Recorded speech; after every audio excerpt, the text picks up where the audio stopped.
Hello dear. Last time मैंने आपको promise किया था कि we start with the written down value method of depreciation. We are dealing with the depreciation chapter of your class 11।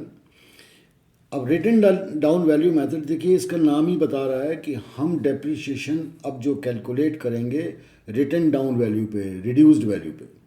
तो जो चीज़ आपने ख़रीदी थी 1 लाख की, अगर उस पर 10% का डेप्रिसिएशन फर्स्ट ईयर में हम कैलकुलेट करके अगर चार्ज कर देंगे तो वैल्यू 90,000 बचेगी।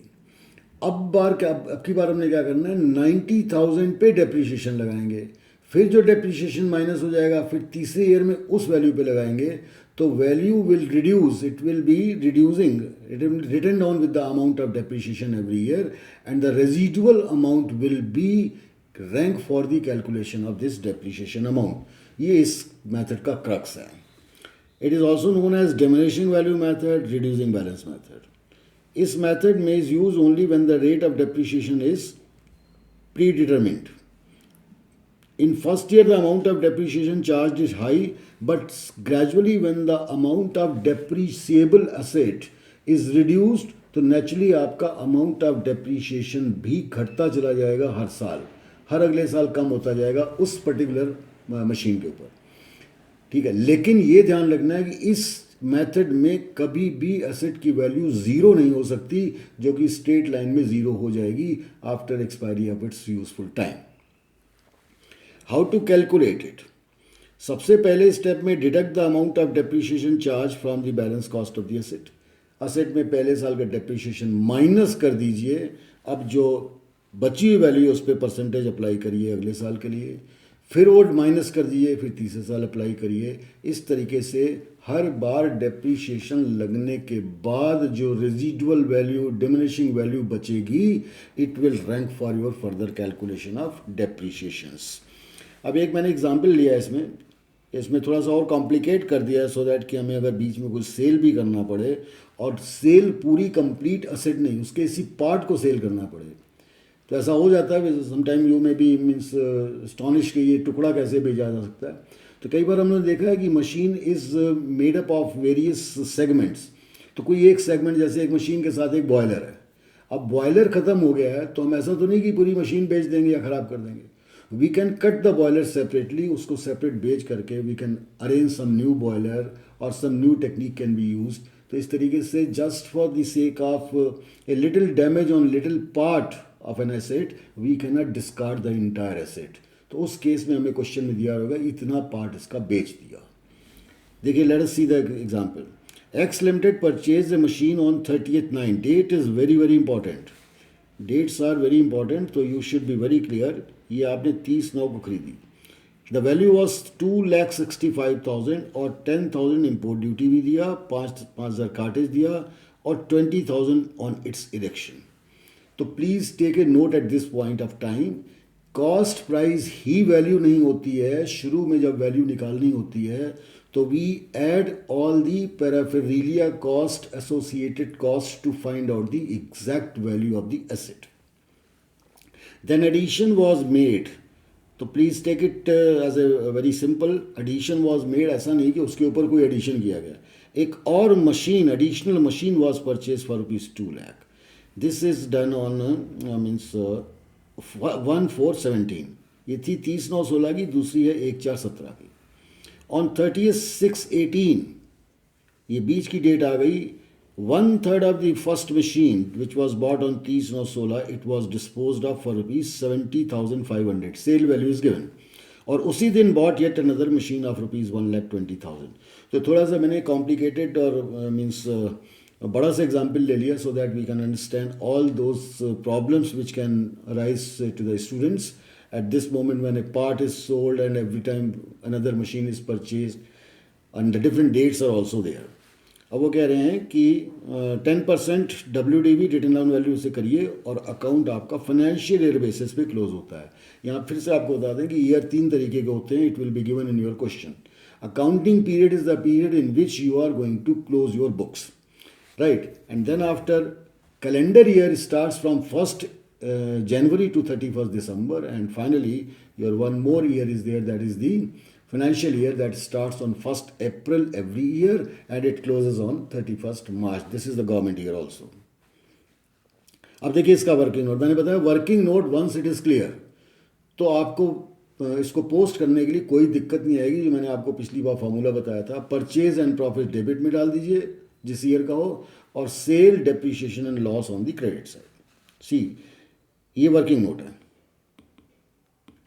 मैंने सबसे पहले यहाँ लिखा कौन सी डेट पे पहली मशीन थी, वो थी that was 30 September. Machine was of 1 lakh.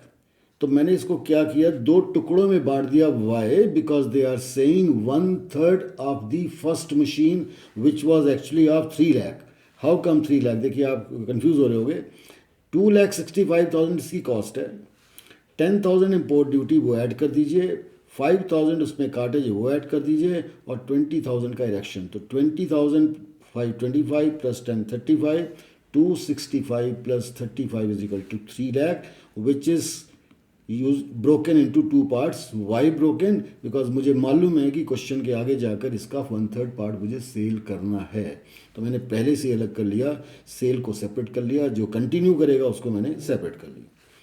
तो ये 1 लाख का है, 2 लाख का है। 31/3/17, please refer the date, only 6 months are there.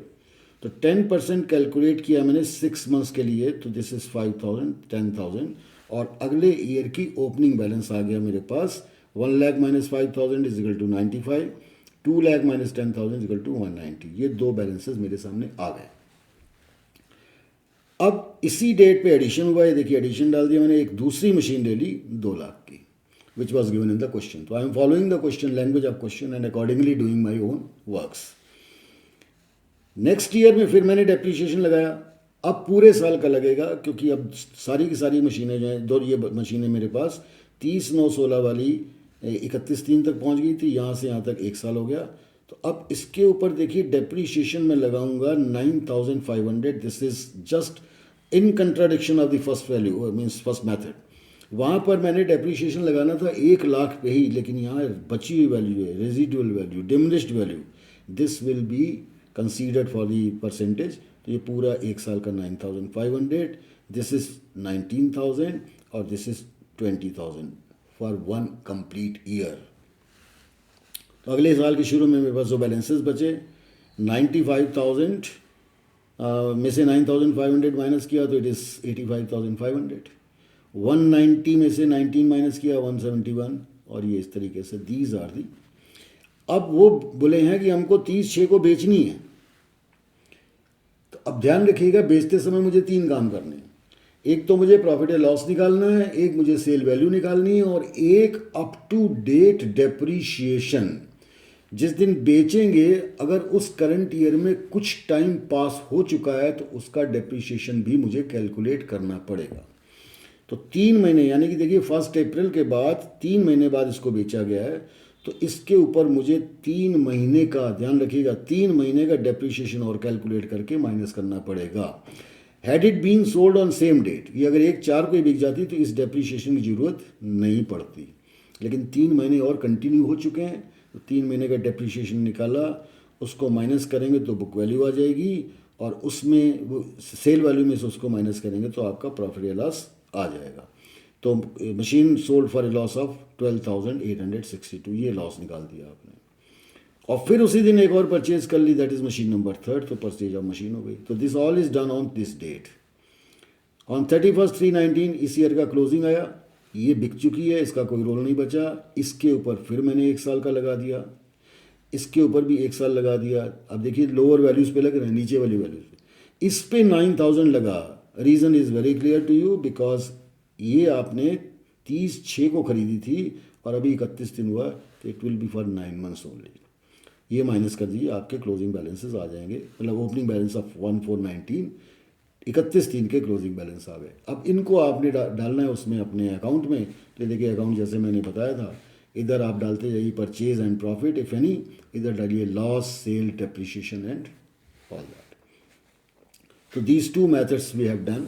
एक आप रिटन डाउन वैल्यू मेथड हो गया और एक आप स्ट्रेट लाइन मेथड।